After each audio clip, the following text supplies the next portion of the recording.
Good evening. Call this meeting to order of the Saco City Council for Monday, August 30th, 2021. Let the record reflect that all City Council members are present, as well as the City Administrator, Brian Canrath, and City Clerk, Michelle Hughes. I'd like to invite you all to join us in the Pledge of Allegiance.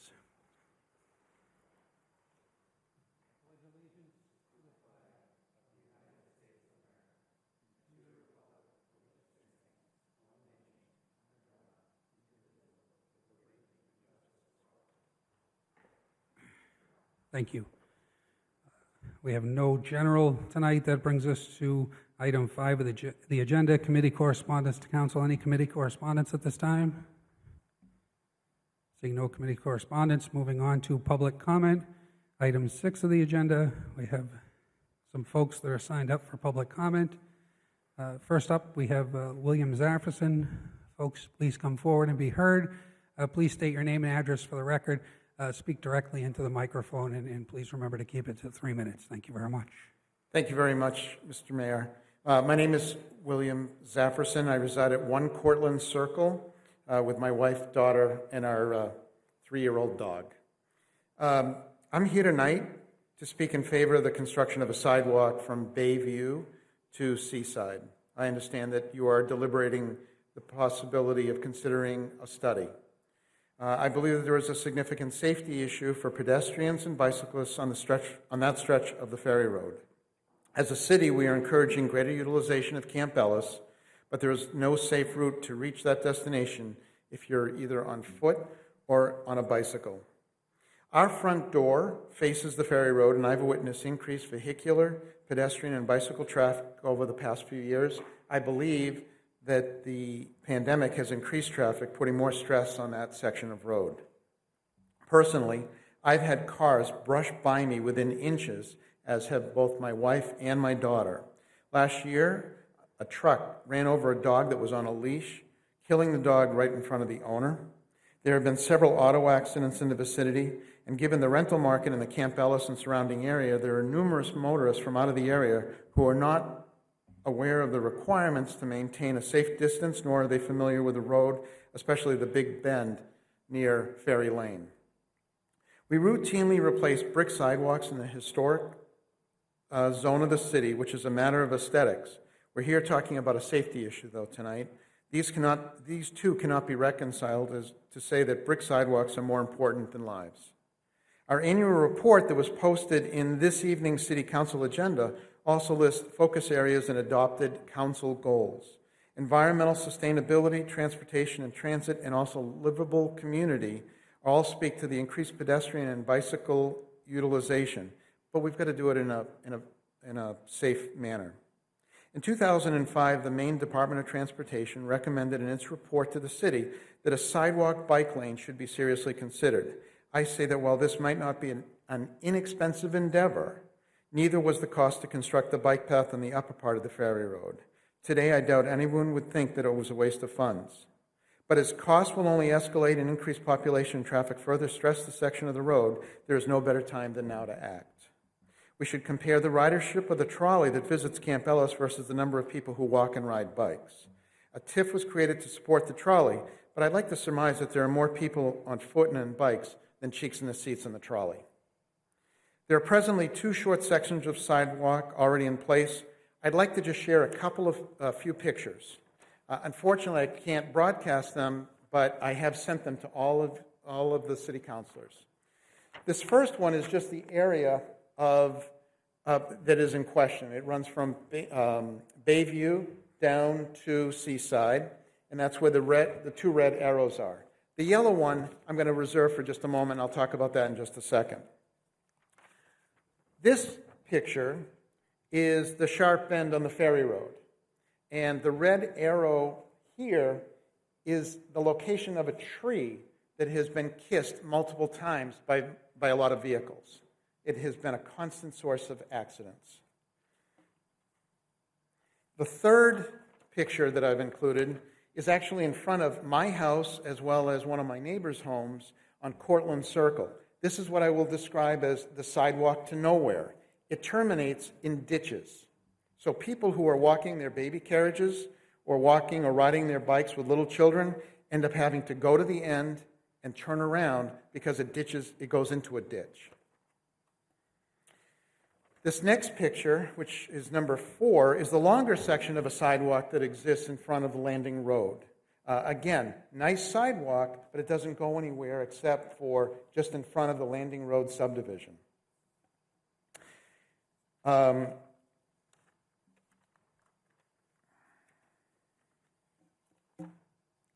sorry, one item that I did send, and I'm sorry I don't have the picture with me to demonstrate.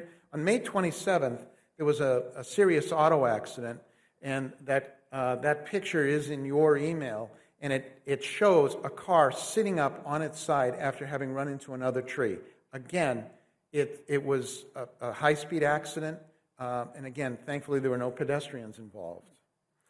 The next item that I wanted to show you is actually more telling than anything else. It's, and remember when I said earlier, the yellow arrow right here? It is a picture of a road sign that says, motorists share the road, and there's a picture of a bicycle and a pedestrian. That sign is at least 7 feet tall. It's bigger than the sign that you have in front of your desks. Bright yellow, reflective, and it has been hit by a car. Think about that sign being more visible than a pedestrian. And it has now been hit, and it's now been shifted, and is now facing towards the woods. So, ladies and gentlemen, I just ask you in advance, thank you for your consideration. I appreciate you letting me speak in front of you tonight. Thank you. Thank you. Up next is Jane Karen.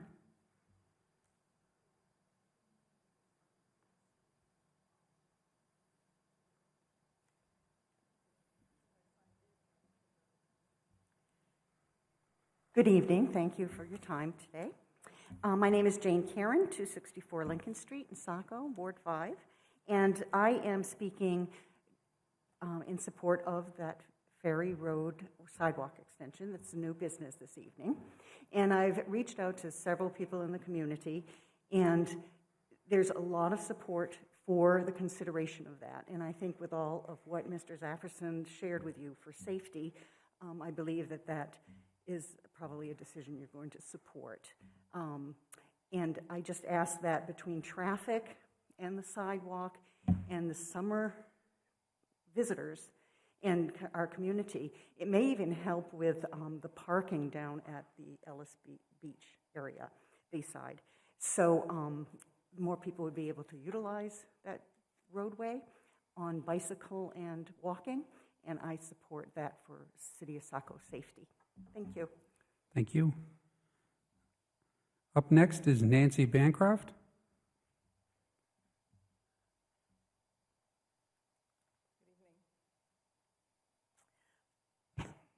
My name is Nancy Parent Bancroft, and I'm here in support of the construction of a sidewalk from Bayview Road to the end of Ferry Road. I'm a Maine native, and I have lived on the corner of Ferry Road and Cortlandt Circle for 21 years and have advocated for this safety measure since building our home there. It's a beautiful area, walking distance to the beach, and part of a 3-mile loop of Ferry Road, Seaside Avenue, and Bayview Road. Because of this, it has significant road traffic. Sports cars, classic cars, motorcycle groups frequently tour the area, in addition to regular beachgoers and local residents. Whenever I look out of my window, I see parents pushing baby carriages or strollers, families with kids of all ages on bicycles, joggers, rollerbladers, dog walkers, or people of all ages just out for a stroll. 2 people cannot walk side by side without at least one of them being in the road. The competition for space between motorists and pedestrians is significant, and it's an accident waiting to happen. Whenever I drive up Beach Street or North Street, I shake my head wondering why money is being spent replacing the existing sidewalk with bricks, a project that's been going on for years, instead of constructing a sidewalk down the rest of that same roadway where none exists. I have a doctorate in ethics, a field that teaches how to make good decisions in difficult situations, especially in ones where either values or interests are in tension. In such situations, principles are evaluated, and when it seems unlikely that a win-win outcome can be the result, the decision of who or what should win out is based on ranking the importance of the various values in that particular situation. We have recently received our tax bill for this year, the first part of which is due next week. None of us wants to see frivolous spending, but when weighing the cost of constructing a sidewalk against the safety of Saco residents and visitors, I believe that safety and a long-needed sidewalk should win out. I'm not familiar with the workings of the City Council, and I don't know if you can substantially alter a proposal on the agenda, or if you have to vote it just up or down. Years ago, before the recession, surveyors spent weeks surveying the area that we're talking about. One of the surveyors at that time told me that it was in preparation of constructing a sidewalk. That project was apparently tabled because of the recession. If a feasibility study is always required before construction, one must have been done, and there must be some record of it. If your bylaws allow, I suggest that you save the money earmarked for the study and accept the opinions of residents here tonight, of the emails that you have received, of the Director of Public Works, and of a past feasibility study, if it does indeed exist, and vote to begin constructing the sidewalk as soon as possible. Thank you. Thank you. Up next is Ruth.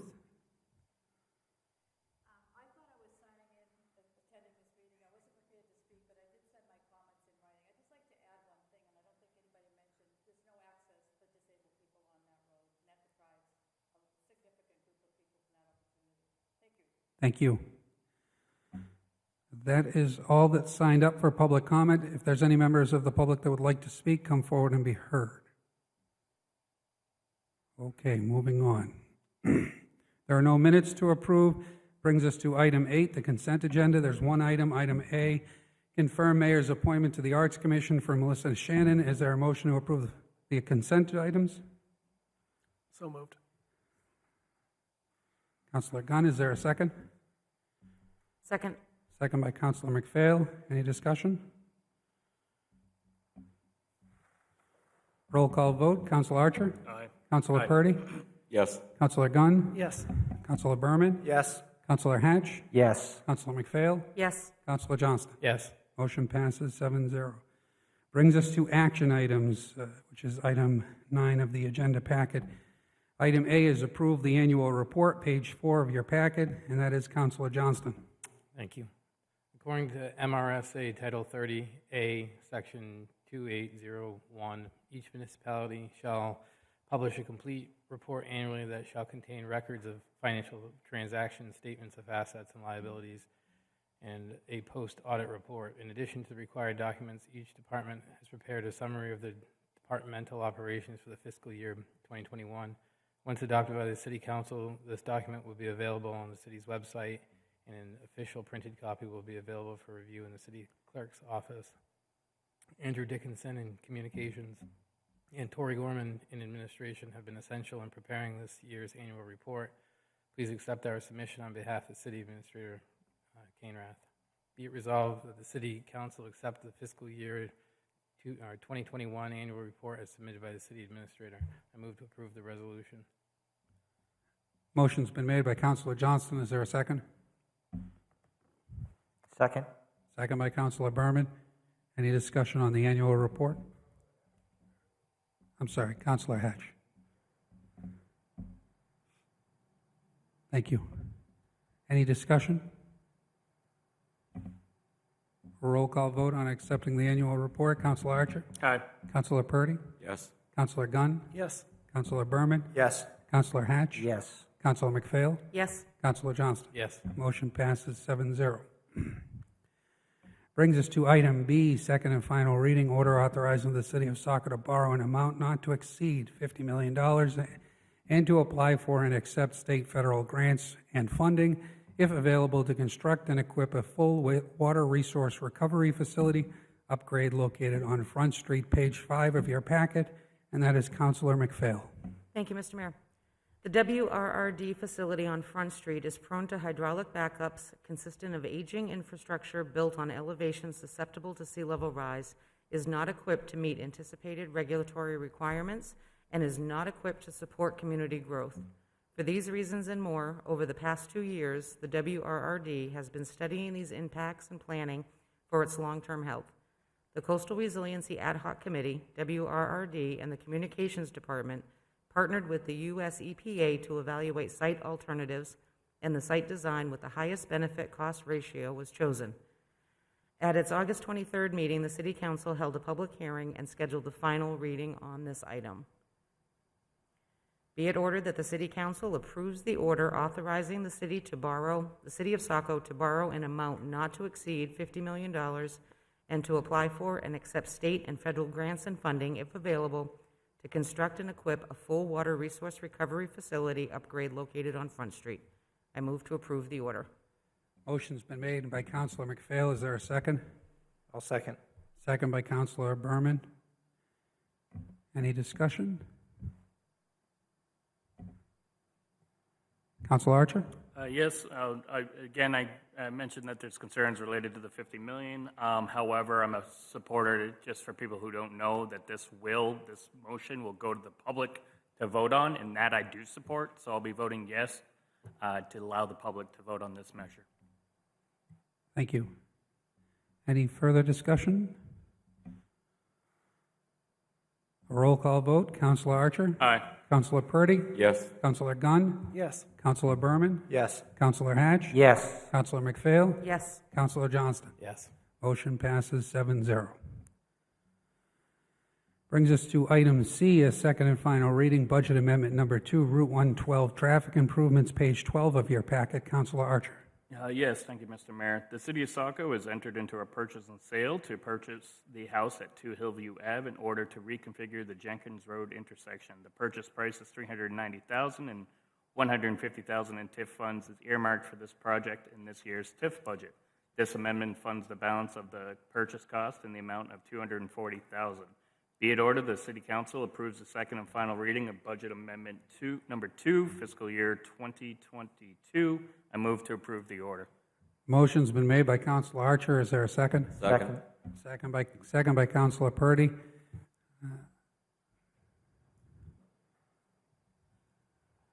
City Administrator Kainrath. Thank you, Mr. Mayor. You may all have seen an email from me earlier today. So the $150,000 in TIF funds we anticipated using for this is actually budgeted in fiscal year 23. We had not anticipated a moving on this property this quickly. So the easiest way here would be to amend the motion to either take the entire purchase price amount of $390,000 out of unassigned fund balance, or after speaking with Denise Colvette today, we could also use at your discretion $150,000 out of the Economic Development Fund also instead of TIF funds. So those are the choices before you. Someone can feel free to make that motion, but it may just be easiest to do just the $390 out of unassigned fund balance. Mr. Mayor. Thank you, City Administrator Kainrath. Counselor Archer. Yes, I was going to put in that amendment to allocate $390,000 to pay for this property under the unassigned fund balance. Second. Amendment's been made by Counselor Archer, second by Counselor Johnston, to amend the motion to have the $390,000 come out of the undesignated fund balance. Any discussion on the amendment only? Counselor Berman? Can we get an update on the current balance of the Economic Development Fund so we would understand the consequences of taking the $150,000 out of there? I don't have those numbers for you right now. I don't see Denise here, Is it in the annual report? perhaps. Counselor, I don't have the numbers right here in front of me, but that's something we may be able to get relatively shortly. I don't know if you wanted to table this until later in the meeting today. We could possibly have those numbers. Just clarification, isn't the motion to take the funds out of the unassigned fund balance? Correct, that's what Council. That's the amendment. I would have an easier time voting yes or no on that amendment if I knew what the alternative was. City Administrator Kainrath, your recommendation is to take it out of the unassigned fund balance, is that correct? I think that's the easiest route here. Certainly the cleanest. Any further discussion on the amendment only, the amendment to have the $390,000 come out of the undesignated fund balance? On the amendment only, roll call vote. Council Archer. Aye. Councilor Purdy. Yes. Councilor Gunn. Yes. Councilor Berman. I'll abstain. Councilor Hatch. Yes. Councilor McPhail. Yes. Councilor Johnston. Yes. The amendment passes 6-0 with one abstention. That brings us back to the main motion as amended. Discussion on the main motion as amended. Councilor Johnston. So are we, I mean, it states that there's a purchase and sale agreement in place. Is council going to be brought back in, without divulging too much here, about whatever the agreement or terms are going forward after this vote? There were some relatively minor things that I wanted to bring up as far as whatever, or the agreement we intend to have with the current property owner. So all the terms are the terms that we had discussed when we made the offer to them. I could, if you'd like, email out the actual purchase and sale at this point. It won't be right now, obviously, but if you had other particular points to discuss, I don't know if that would be the appropriate time. I don't know if that's entirely necessary. My concern is if this is going to be the only legal document we have, then I probably would like to see it, just because if we're going to add any other terms into it, and this is it going forward, it makes sense to do it now. But if there's going to be a different agreement when it comes to tenancy moving forward for the, whatever it is, 18 months or so, I think we probably should see that beforehand. Yeah, all the documents signed at this point are exactly as discussed and as I communicated to you after our executive session as far as purchase price and terms. I can actually email out the purchase and sale and also the lease back, which they have not signed yet. That has not gone through. So I'm happy to email those out later tonight. Any further discussion on the main motion as amended? A roll call vote. Councilor Archer? Aye. Councilor Purdy? Yes. Councilor Gunn? Yes. Councilor Berman? Yes. Councilor Hatch? Yes. Councilor McPhail? Yes. Councilor Johnston? Yes. Main motion passes 7-0. Brings us to item D, tabled from August 23rd, 2021, public hearing, final reading, Charter Amendment Number 1, Section 2.06, Vacancies, Forfeiture of Officer, Filing of Vacancies.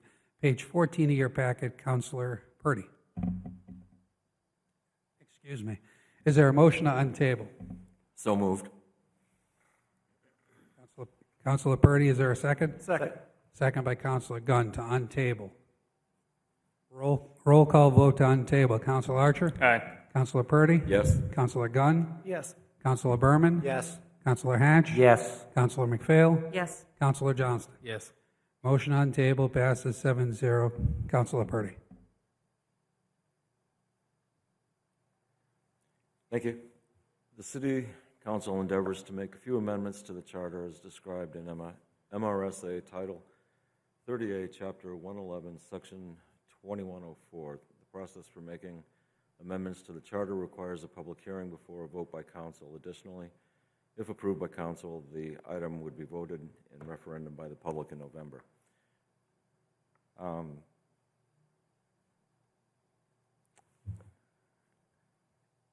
There were some amendments made to this charter amendment. I move, are we redoing the public hearing? No. The City of Saco hereby ordains and approves the final reading of Saco City Charter Amendment Number 1, 2.06, the vacancies, forfeiture of office, filling of vacancies, dated August 9th, 2021, and further order that the amendment be placed on the November 2nd, 2021 ballot. This amendment, if approved by the voters, would have an effective date of January 1st, 2022. Motion's been made by Counselor Purdy. Is there a second? Second. Second by Counselor Gunn. Any discussion? Counselor Gunn. Thank you, Mr. Mayor. In reference to Counselor Purdy's question and for the benefit of the council, you may recall that at last week's meeting I had initially proposed an amendment to this, a revision to this amendment, clarifying the mayor's role if there was ever a unfilled vacancy on the school board or the council that the council or school board failed to fill.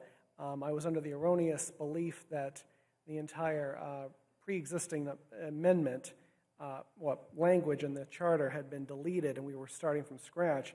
I discovered, to my delight, if a little consternation though, that the language still existed, and I'm glad it did though, because it eliminates any need for any further amendments on my part, as the existing language, even with the alterations that we have approved so far through our debate, does keep the mayor as the person who can fill unfilled vacancies if it ever got to that point. Not that it ever really would, and I don't think there's any real chance of it, though, but it's always good to have the language in the charter just in case there was ever any future council or school board that deadlocked on filling a vacancy. And of course, as we've discussed, filling the vacancy for only the remainder of that calendar year and not for the remainder of the term, which I think we all agree is a good alteration to the charter as is, as it would give the voters of the ward in general, or the mayor, depending on the case may be, greater say in things. So if there was any amendment, then I withdraw it for the simple reason that there's no need for it anymore, and it still exists in there. Thank you. Thank you. Any further discussion? Counselor Johnston. Thank you.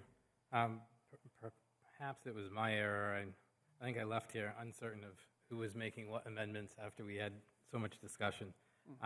So I don't, obviously I didn't get anything in, but there were just a few things that, if council decides they want to entertain, I'd like to see added. And the first one is under number 1, a vacancy in the office of the mayor, where after it says, if such a vacancy occurs less than 75 days before the regular municipal election, the unexpired term shall be filled by a special election. It just ends there, and I thought that it made sense to tie it in just as it does down in 2 for council, that the election be held within 105 days after the vacancy occurs. So I don't know if that was omitted for a reason or it was just missed previously.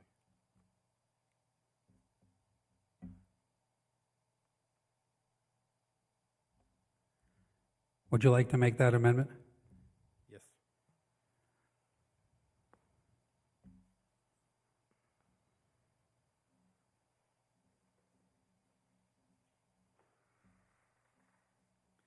Counselor Johnston has made the amendment to add in the sentence that the office will be filled by special election within 105 days from the day the vacancy is created. Is that right, Counselor Johnston? Correct. Thank you. Is there a second to the amendment? Second. Second by Counselor Gunn.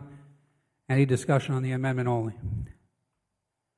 On the amendment only, roll call vote. Counselor Archer? Aye. Counselor Purdy? Yes. Counselor Gunn? Yes. Counselor Berman? Yes. Counselor Hatch? Yes. Counselor McPhail? Yes. Counselor Johnston? Yes. Amendment passes 7-0. Any further discussion? Mr. Mayor. Counselor Johnston? And then the next are relatively minor too, but under 2, We have the city council shall nominate and the city council confirm. It currently says with a majority. Oh, I see, you guys eliminated it. Okay, never mind. I guess we're just going with a simple majority, but previously it said super. Scratch that. So further on, it says if the city council fails to fill the vacancy within 30 days, then the mayor shall appoint a qualified resident to the seat. And so I had discussion last time about just clarifying what a failure to, fill the vacancy. So I thought perhaps adding after following the process described above, that would, give a city council an opportunity to fill the vacancy in the event, you had a mayor that didn't place it on the agenda within the 30 days. So I'd offer that as an amendment.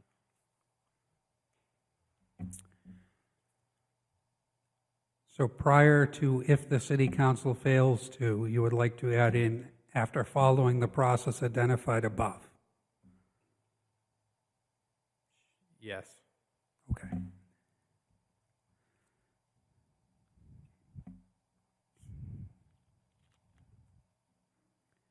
Amendment's been made by Councilor Johnston. Is there a second? Second. Second by Councilor Archer. Any discussion on the amendment? Roll call vote on the amendment only. Councilor Archer? Aye. Councilor Purdy? No. Councilor Gunn? Yes. Councilor Berman? Yes. Councilor Hatch? Yes. Councilor McPhail? Yes. Councilor Johnston? Yes. Amendment passes 6-1. Any further discussion? Any further amendments? Roll call vote on the main motion as amended. Councilor Archer? Aye. Councilor Purdy? Yes. Councilor Gunn? Yes. Councilor Berman? Yes. Councilor Hatch? Yes. Councilor McPhail? Yes. Councilor Johnston? Yes.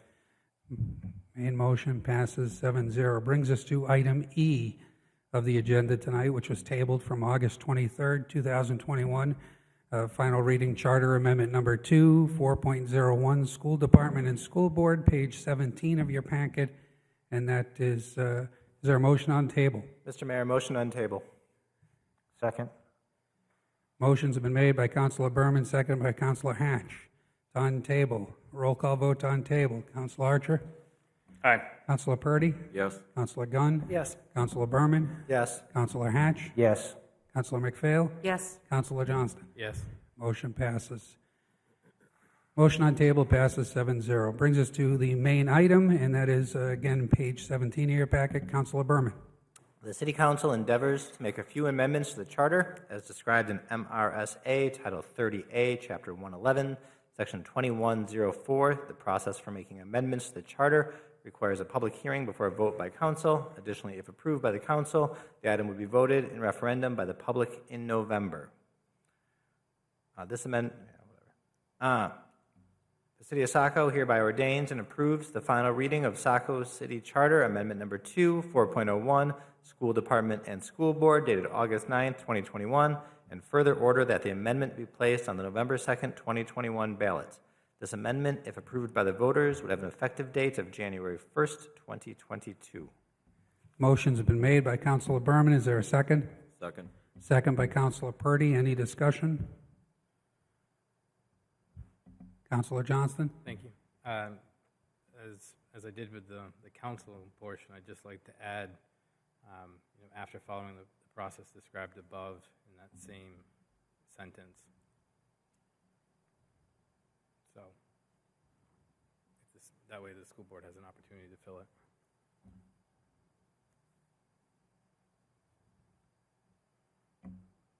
I'll second. Thank you.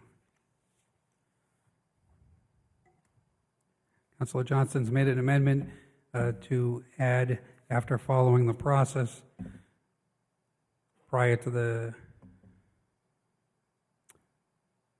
if the school board fails to fill the vacancy.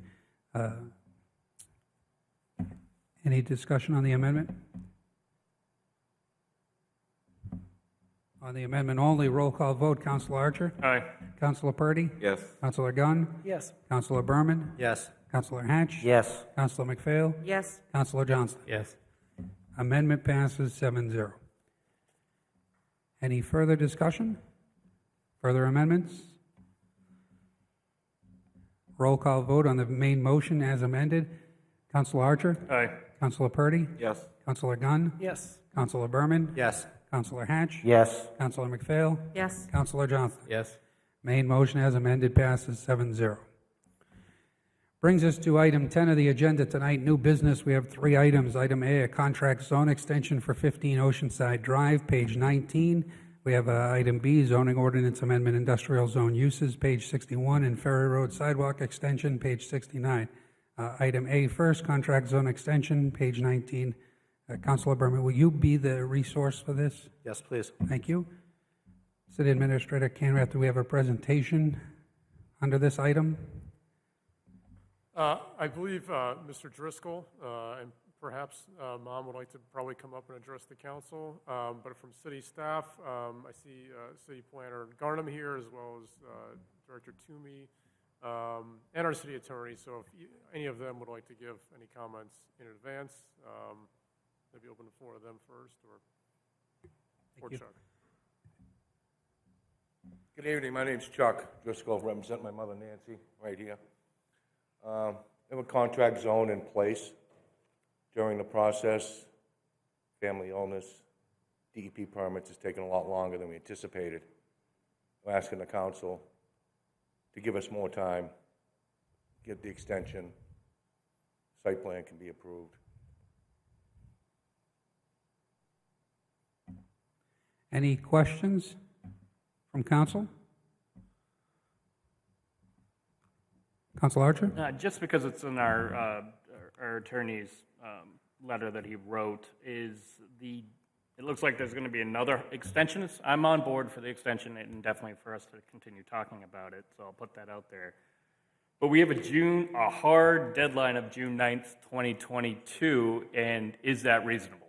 Because that was what was brought up. Yes, it is. That was what the DEP came back to us with, June the 9th. Okay, because what's being recommended is one final global extension. Is Correct. To June 9th. So I don't want your project to fail for various different reasons. So you've mentioned And that. neither do we. Oh, understood. I do get that. We've talked about this for several years now, I believe. Correct. So I just want to make June 9th is a solid deadline date that you're in agreement with. Yes, I am. Okay, because it would fail after that. I understand that. Okay. All right. That's all I have. Councilor Berman? Yeah, I guess more of a comment than a question, but just to remind the council that this has been an unprecedented time with COVID and DEP permits and trying to get this project off the ground. And then just a comment to the Driscoll family that I understand it's been a period of particular hardship for you also. Thank you. And I'm very sorry about that. I appreciate your comment. Thank you. Would it be too much to ask the board for a vote tonight?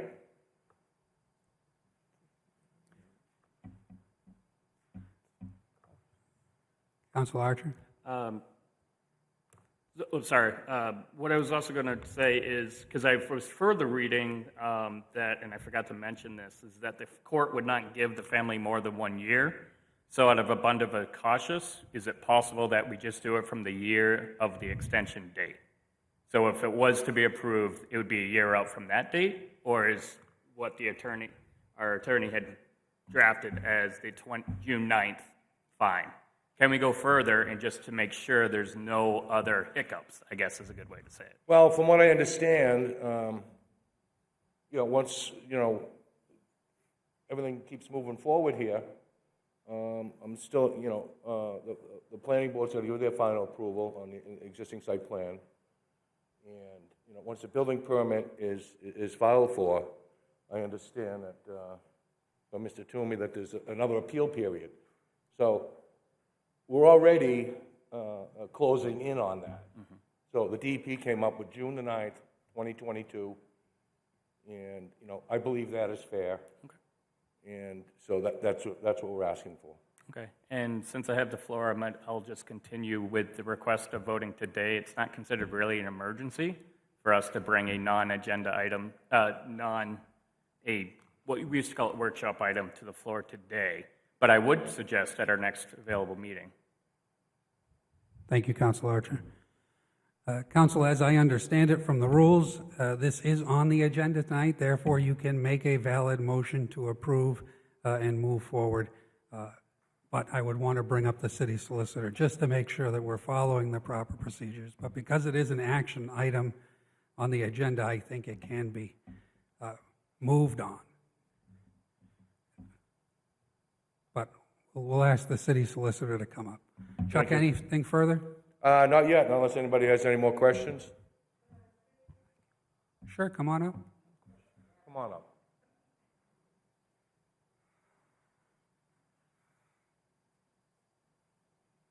Hi, I'm Nancy Driscoll. I'm the owner of the property at 15 Oceanside Drive.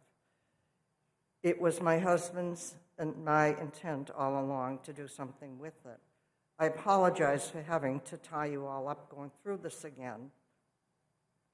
However, there were things we couldn't control. I had a son, Bobby, who came to every single meeting we had, drove from New Hampshire, no supper, and he's deceased. My husband is deceased. There's the COVID situation. There's the DEP. We've had to go through getting 4 permits. I truly hope that you will give me some leeway. I'm sorry for having gotten to this point, but I need your support, and I thank you. Thank you. City Solicitor Murphy, would you come forward? City Solicitor Murphy, we plan on bringing this forward at the next council meeting, which would be September 7th, Tuesday. But in the event that that can't, because it's on an actionable item under new business, can the council make a motion tonight? I would suggest you look at it this way. The 1 week extra that this takes will do no injury to the Driscolls, given that we're talking about June 9th, 2022.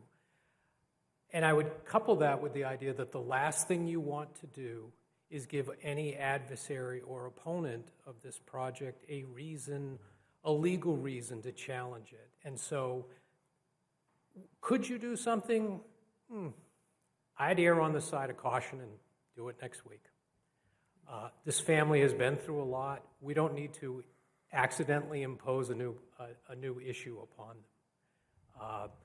Rarely do I get to stand up before you and say that there are times when we have to look past all the exactitudes and strict requirements of our multitude of state and local ordinances. It's my job to tell you about all those.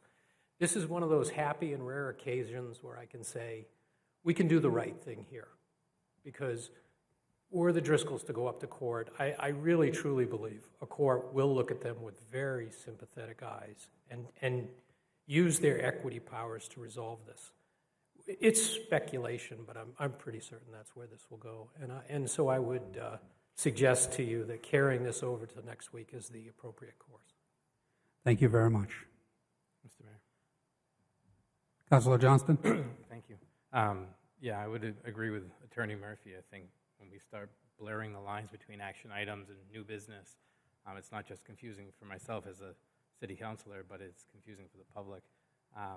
In regards to the actual issue, I'm not certain if Councilor Archer was up here when this first came before us. I know Mayor Doyle was on the council. I mean, this was a very unique situation at the time. It's really why it got the contract zone agreement in the first place.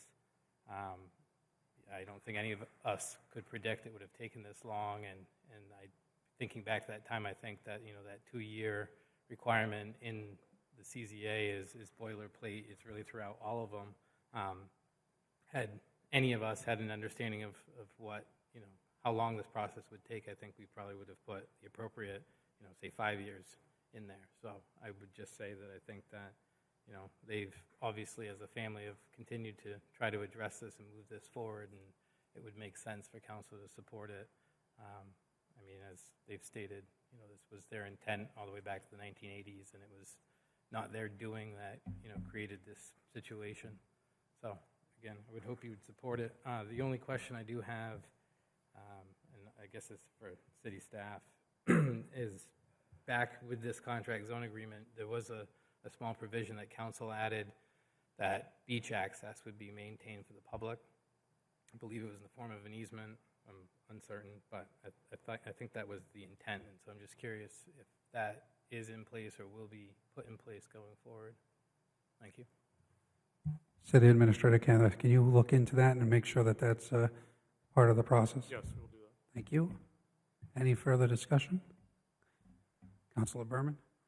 Mr. Mayor, just to clarify for me and the Driscoll family, this will appear on next Tuesday's agenda for a vote? Yes. Thank you.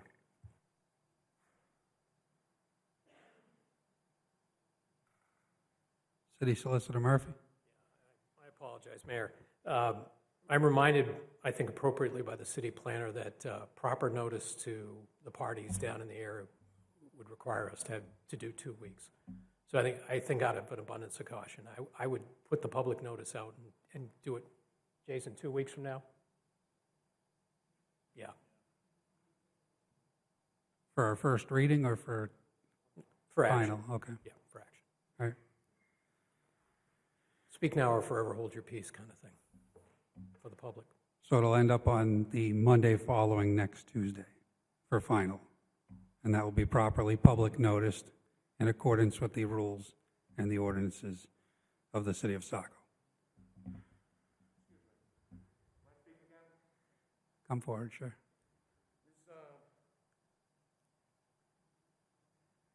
Is public notice necessary and standard in this case? I mean, I was under the impression that the last meetings that we had, there was no public meetings, there was no other meetings involved with this process.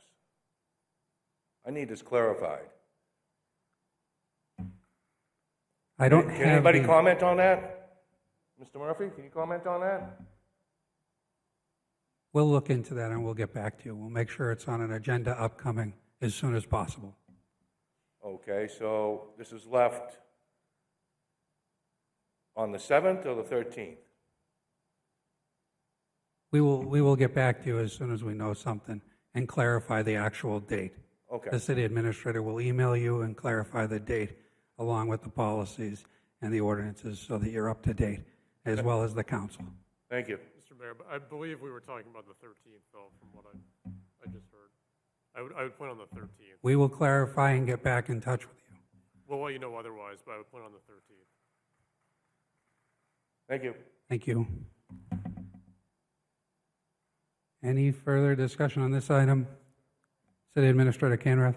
Thank you. I just want to take a brief moment, actually, for the council who has not met him yet. City Planner Garnham is here with us. He's about 2 weeks into the job. Jason, if you just want to maybe come up and say hello real quick.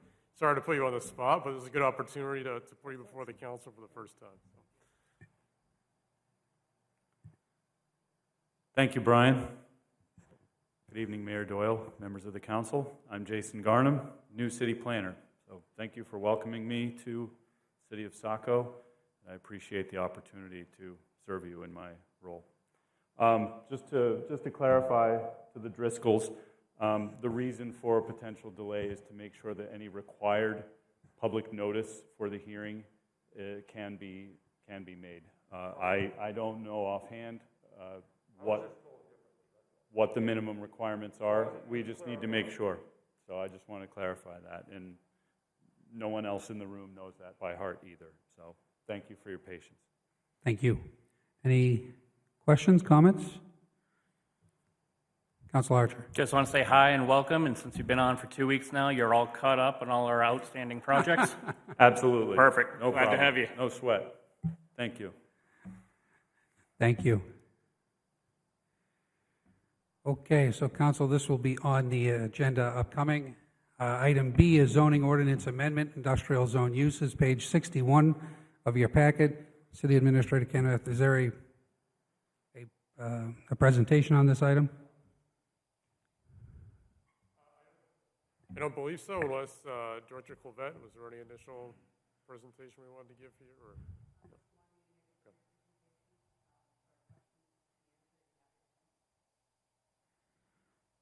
Councilor McPhail, are you okay with being the council liaison?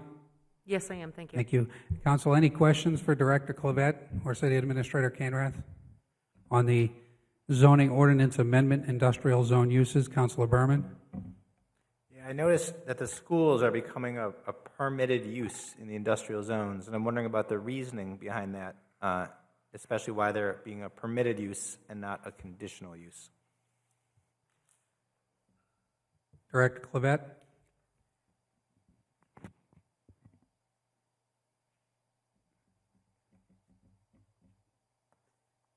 The specific rationale was that it was going to be able to be a permitted use so that if the schools would have a parcel that they would be interested in, it wasn't left to the planning board or anybody to determine whether it should go there or should not. It would be an accepted and a permitted use. Thank you. Councilor Johnston. Thank you. No question. I was just, from a zoning ordinance revision standpoint, we specifically removed schools altogether. They were somewhat permitted conditionally in one of the I's, not the other, and the thinking at the time was that they conflict with industrial uses, whether it be marijuana growing, light industry, and other commercial uses. So at that time, the thought was, let's just eliminate them outright. In the event we had a situation where we did need a parcel of land that may or may be or is located near the industrial site, you could just rezone it for that purpose. So that's the thinking a couple of years ago.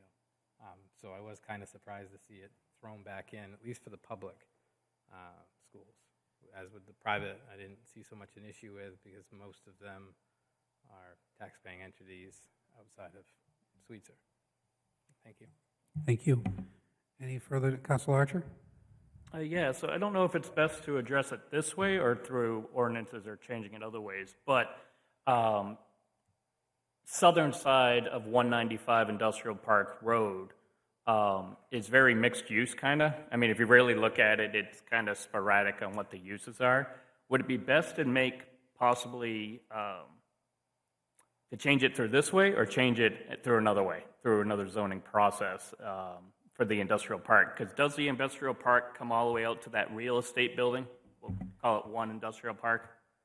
And then across the street is residential. How far does industrial park come down industrial park driveway? Or Industrial Park Road, sorry.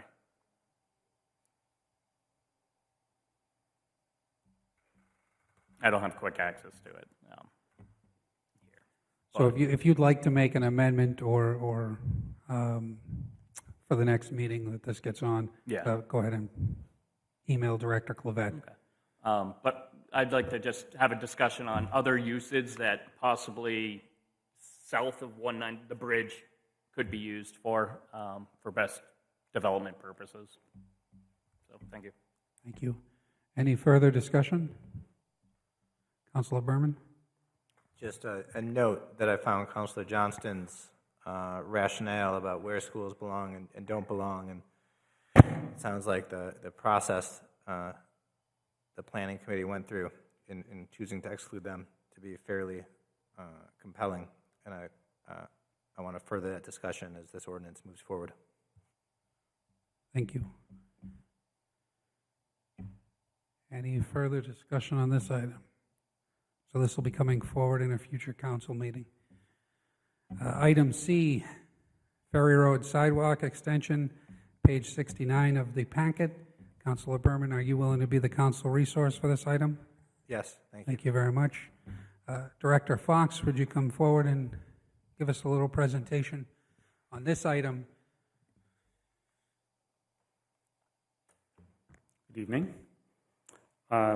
Not much of a presentation for you, other than the last time this came up was Councilor Berman brought it up during the budget process, and I think a project of this significance, it's nice to visit it during a slower time of the year than during the budget process and maybe discuss. So it was really just, this memo was meant to be a conversation starter. We're certainly not ready to start construction by any means. Just to put in context, one of the hardest things to build is a sidewalk outside of the existing built infrastructure. We're still trying to get land rights along Route 1 for when we did the bond projects 3 or 4 years ago. I mean, we bought land and built an entire public works, but we haven't been able to secure land rights from private property to build a 5-foot wide sidewalk on Route 1 north of Funtown. So the property acquisition or property rights piece can take a long time. You start out just by asking if people are willing to convey easements or rights to build a sidewalk on their property. We don't start with eminent domain or anything like that, but sometimes you get a year or two in and you wonder if you should have gone a different path. So I think knowing that there'll be probably 10 properties that we do need to do that with to get a sidewalk down Ferry Road is a important step to know whether we want to move that direction. Do we want to move forward at these kind of construction costs of approximately $2 million? That's very much based on just a plan view of what we believe the existing right-of-way is. So that design would have to go further. I'm fairly confident that we're in the right order of magnitude on the construction costs. Those are all based on contracted prices that we're seeing today on construction projects.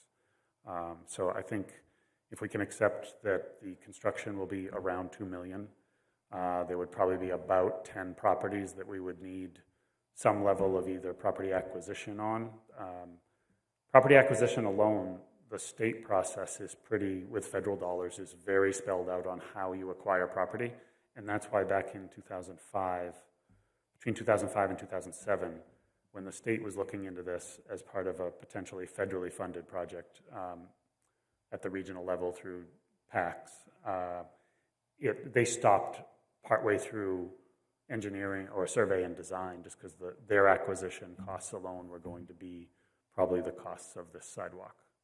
So that's why it didn't go forward at that time. They just didn't have the construction funds to spend equal dollars on property acquisition. So no property acquisition prices are in here, but if it truly has the momentum and the residents in the area want it, and they're willing to have easements conveyed, like I believe that's how the section was done decades ago along the rest of Ferry Road, then potentially we don't have that hurdle of property acquisition in our way. Happy to answer any questions you have regarding timeline or next steps, or mostly just a discussion amongst yourselves, I think, to decide if this is an important enough project within what we have for transportation challenges and upkeep of existing infrastructure to move this forward and find a funding mechanism. Thank you, Director Fox. Any questions? Councilor Archer? Yes, thank you, Mr. Mayor. I'm definitely open for a discussion on this, moving it forward to at least a discussion, but I think we need to look at this more broadly. I know that there's several locations in Ward 1, specifically west of the middle school, that needs the appropriate discussion on, even related to what was brought up today on safety and things like that. We're talking about some of our students walking on 112 having to get to Saco Middle School. I'm aware of Ward 2 having concerns on Jenkins Road. I hear a lot about that. You're on Route 1, and obviously others, but these are just the ones I'm aware of. Obviously, with Ward 4, we're talking about the Ferry Road and down near the beach. I'm not too familiar with Ward 5, but I do believe Tasker Street stops, and we're talking about larger development. I think you're all set, Councilor McPhail, because you're downtown, and our downtown locations, I think, are all set, as was Mada, and you're aware of the bricks and the replacement. But I think this needs a larger discussion than just one targeted area. One of the values that can happen is the value of purchasing power. You go larger contracts, you get better deals, or you get more requests for proposal offers and things like that if we take a bigger approach. But I do believe that discussion on just sidewalks in general throughout our whole city, and possibly the introduction of a discussion of literally sidewalk impact fees only on new development. We need to find ways to fund our growth. Funding growth shouldn't solely rely on taxpayers. This wouldn't apply obviously to older homes, but if you have a new home, there should be impact fees to help us grow without a direct burden to those who already live here. But I think this is definitely a discussion that we should definitely have. and look at it from a more inclusive approach rather than just one targeted area, because walking on many of these areas, safety is a major concern, and it does exist, and we are growing. So I guess, yeah, we should definitely have more discussions on this, but a little bit more inclusive and think a little larger of the picture. Thank you. Councilor Johnston. Thank you. I mean, Councilor Archer really kind of hit the nail on the head where I was going with this. I mean, I've sat on traffic safety for 8 years. I can think of at least 3 requests for the Jenkins Road, Stockman Avenue. I can go down the list, but I mean, just in the core downtown, we don't take care of what we have, and that's not, any dig at Public Works. They just don't have the capabilities or the money to do it. I mean, off the top of my head, what are we, 30,000 in sidewalk maintenance annually? Maybe? I mean, yeah, in the operating budget, it's, yeah. Right. So, and we have how many miles of sidewalk networks? So when you start looking at adding another mile, whether it's, I mean, I'm not going to refute it's needed or not. My grandmother, lived on the Ferry Road. I spent summers down that way, so I used to bike from downtown, all the way down to the beach. I would agree it's probably needed, but we have needs everywhere. I mean, that's a given. I think that if we're going to have the conversation, it should be a much broader conversation. I don't know where the funding comes from. $2 million is a lot of money. I look at that, and I mean, we're either bonding it. It's certainly not coming out of capital fund. I mean, if that's the case, then that's $2 million not going towards, all the other needs we have. So I'm open to the discussion, but still kind of concerned knowing that, again, in our core downtown, I can find the sidewalk all over the place that is not in the best of shape. And the one question I do have, and the current, everybody calls it a sidewalk, but my understanding going way back to when I was a child was it's really not a sidewalk, it's a bike path. Is that correct? It doesn't meet the standards of a sidewalk? The current one on Ferry Road is always referred to as a bike path, but I would say it more closely meets today's standards of a sidewalk. Bike paths are pretty much outside of curb line along the roadway. They don't cut across driveways the way sidewalks do typically. They have better visibility from driveways if you're out in the road more, because if you're traveling at a bicycle speed.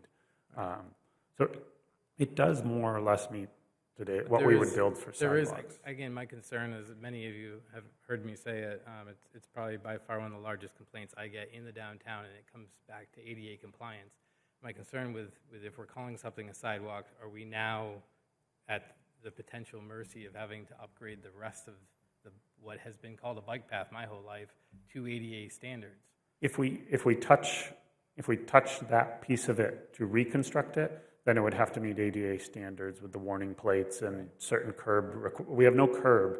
This sidewalk was put in to meet today's standards, so it's really a full drainage system because the sidewalk would have to go where the ditches are today, and this would be curb because you've heard some of the safety concerns. You can't really just you can't just pave 5 feet wide next to moving traffic and think that people are going to be safe there. So this would have full curb, and where we could, a 5-foot grass esplanade area, or that could have trees or grass to create some separation. In some places we wouldn't be able to do that. The property would be too tight to do that. But there are several, I agree, there are several roads I could give you an estimate like this for the second half of Jenkins Road, several other roads that have come up. Thank you. Thank you. Councilor Berman. Yeah, thank you, Mr. Mayor. And thank you, Director Fox, for bringing this forward. I really appreciate it. We've heard a little ward-by-ward talk, and I appreciate that and the need for sidewalks everywhere. I'd argue that this project is not just important for Ward 4 and Ferry Road, though, but it really is important for the whole city. And I think we've seen some of that reflected in the emails we've gotten from residents of all the wards. Our beachfront, oceanfront, and Camp Ellis is unique, and it's a citywide resource. Connecting our neighborhoods and pedestrian and bicycle access is a long overdue step for allowing everyone access to those unique resources, which currently aren't available to everyone in our community. We're talking about ADA access. I think that's a paramount thing to keep in mind. We've also heard earlier about how creating beach access for pedestrians and bicyclists is in line with our council goals. As if my notes were stolen, Mr. Zafferson laid that out. It's also in line with our declaration of climate emergency, and I think our attempts to turn Camp Ellis into an economic and tourist engine, right? Consistent with the role that downtown currently plays. You simply can't do that without sidewalks. This isn't just for pedestrians, it's for all of us. This is also an area of particular danger. We heard about the dog that was hit and the signs that have been hit. This area was an area of focus when MDOT held its meeting with Saco and Saco Pedestrian and Bicycle Safety as their number one target. We're also speaking, the third thing that keeps us unique is Director Fox said maybe 10 properties. I think 3 of them were here tonight speaking in favor of this sidewalk. That's going to make property acquisition a lot easier. And I imagine we could find many of the other 7 to come forward and offer their support also. And finally, we've spent this $2 million number, but that's not what this conversation is about. This conversation, I think, if I understood the motion right, is really studying what it would take, which may be $2 million, but it sounded like $100,000 lets us know better. Is that correct?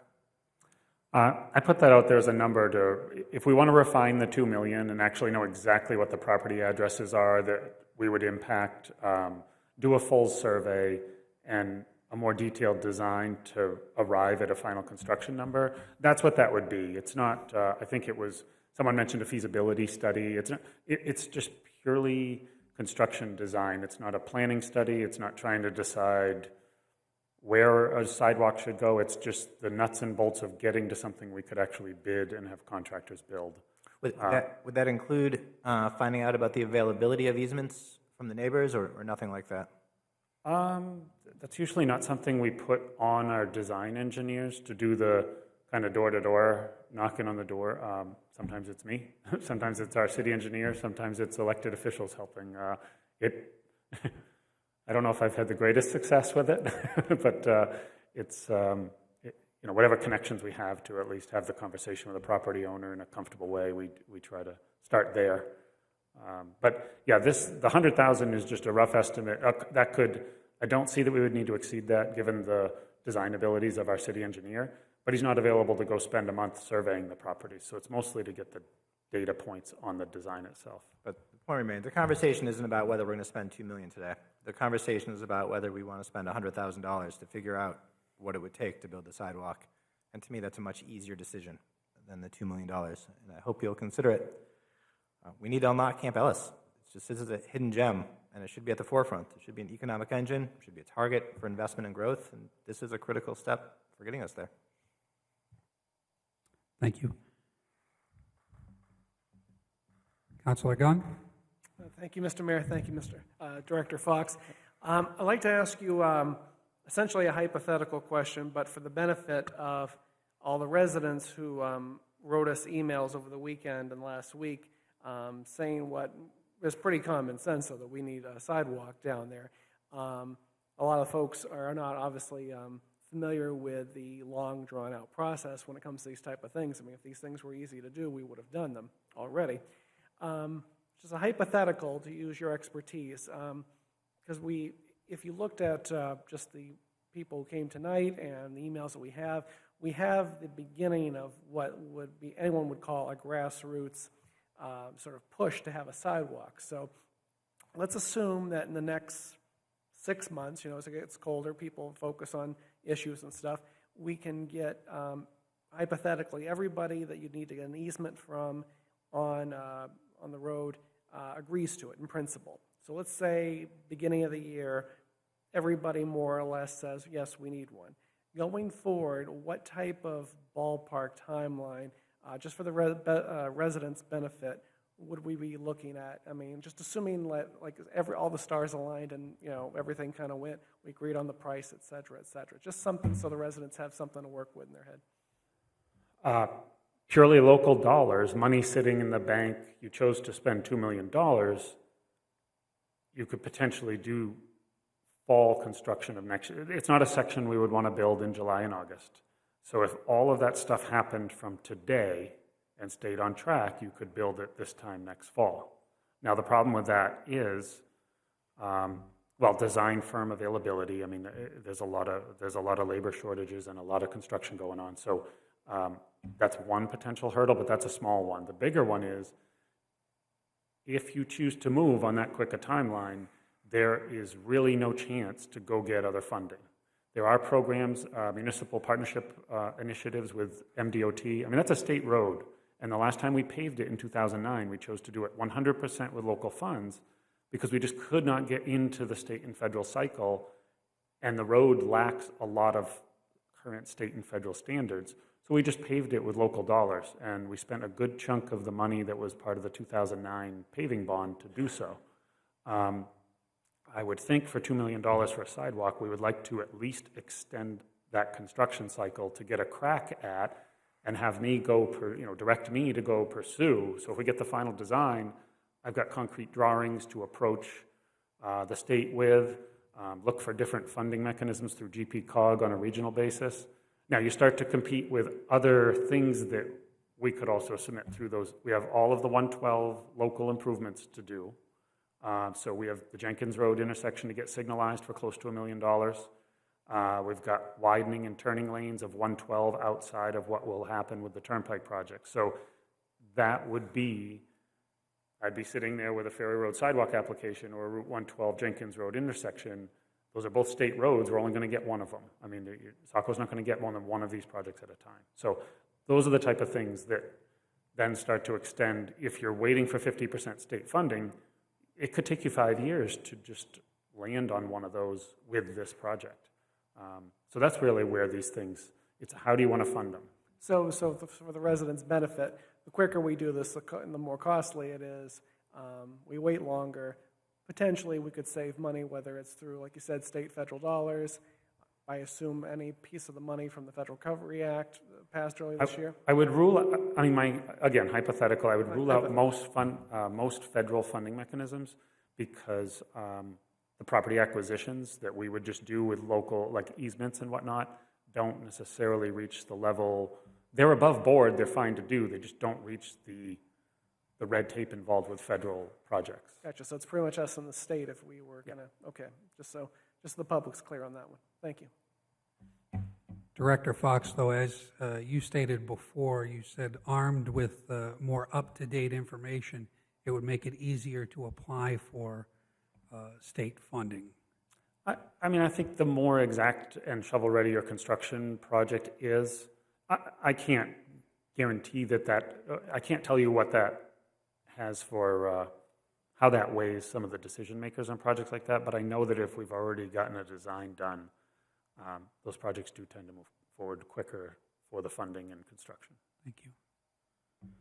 Councilor Berman. I just was going to ask the same question that the mayor just asked. In order to have those drawings and have it be a shovel-ready project, as you're calling it, to apply for the state funding, that's that $100,000 that you were referencing to get to that stage. Is that correct? Yeah, I think that would help us refine something that could actually then quickly go out to bid, or just be that much more documentation that we're serious about it when we go to get the state funding. I can't tell you really what would be available percentage-wise. I don't think we would get anywhere near 50% of that total construction value.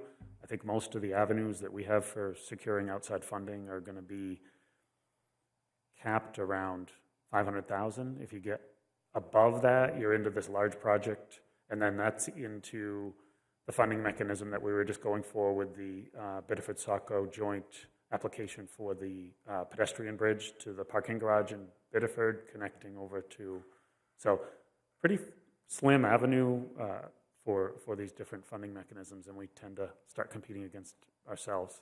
But the plans that we could produce now, for that $100,000 might be referencing, those would be good for 4, 5, 6 years as we go through state funding cycles? Yeah, they should be fine. The limited impacts from then on would be if someone put a retaining wall or an obstruction within the right-of-way that we didn't know about. But I would say it would be minimal at that point, and we'd also be able to keep an eye out for things like that, knowing where the final sidewalk was designed to go. Thank you.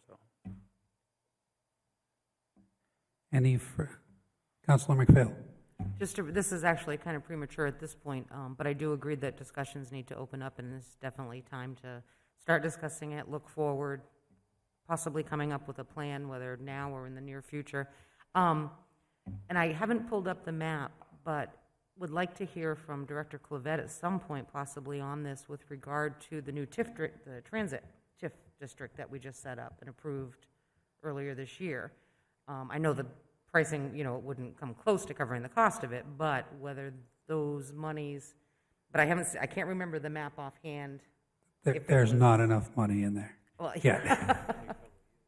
But even like maintenance or something, if down the road, some of those funds could be used towards maintenance on it or any assistance. Thank you. Any further question? Director Fox, Administrator Canrath, could you look into maybe talking with the schools or maybe talking with the Department of Education as the bond process moves forward? If it looks like the school construction committee comes up with a location that's more towards the Route 112 Saco Middle School location, could you incorporate a bonding of sidewalks into the global project outcome to really incentivize sidewalks on Jenkins Road and 112, some of those areas where the kids will be walking to school? So if that process looks like it's going that way, it might be wise to make that part of a global package. Yep. Thank you. Any further questions? Any further directions? So is there any objection to putting forward on the agenda a $100,000 budget amendment to approve a feasibility study or to refine a study that was previously done? Is there any objection? Hearing no objection, you'll see something of that nature on an upcoming meeting. Thank you, Director Fox. Yeah. That concludes new business. City Administrator Canrath? Is it time for my administrative update? It is time for your administrative update. Just making sure. First of all, the balance in our Economic Development Fund as of June 30, 21, $557,965. Sorry to be a little bit late, but you had it in the same meeting. City Administrator open office hours for the public. Next session will be September 28th from 3:30 to 5 p.m. Here in the auditorium at City Hall. Of course, all residents and local business owners are welcome and encouraged to attend. We'll also be having open office hours for city employees. That will be this week on September 1st from 3 to 4:30 p.m. In my office here on the second floor of City Hall. And all Saco City employees from any department, anywhere, are welcome and encouraged to attend to share their thoughts, concerns, views, or complaints, or anything else they'd like to share with me. Hope to see some people there this week, September 1st, 3 to 4:30.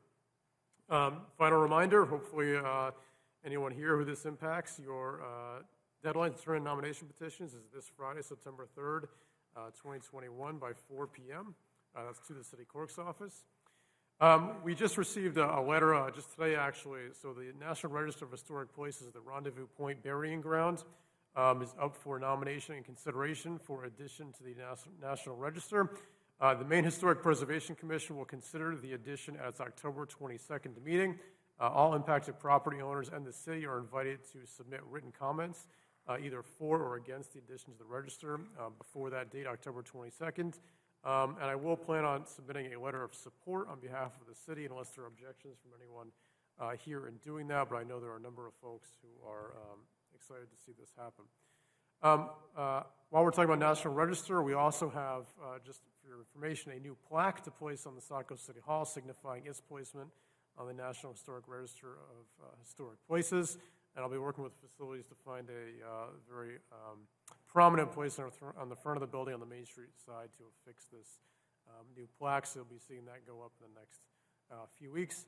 And lastly, as September is right around the corner, the last day Saco Parks and Rec lifeguards will be at our beaches will be September 3rd. I'd like to thank Saco Parks and Rec, all the lifeguards, and everyone there for a safe 21 season. Thank you. Happy to take any questions. Thank you, City Administrator Canrath. Any questions? Moving on to item 12, council discussion and comment. Councilor Johnston? Thank you. Just wanted to remind everybody out there that school starts this week, so drive safe and watch out for all the kids that, on the street and at the bus stops. Thank you. Thank you. Any further council discussion and comment? Okay, moving on. There is no executive session tonight. I'll entertain a motion to adjourn. So moved. Councilor McPhail, is there a second? I'll second. Second by Councilor Berman. Any discussion on adjournment? Roll call vote. Councilor Archer? Aye. Councilor Purdy? Yes. Councilor Gunn? Yes. Councilor Berman? Yes. Councilor Hatch? Yes. Councilor McPhail? Yes. Councilor Johnston? Yes. Motion passes 7-0 to adjourn at 8:52 p.m. Thank you very much, everyone. Have a wonderful evening.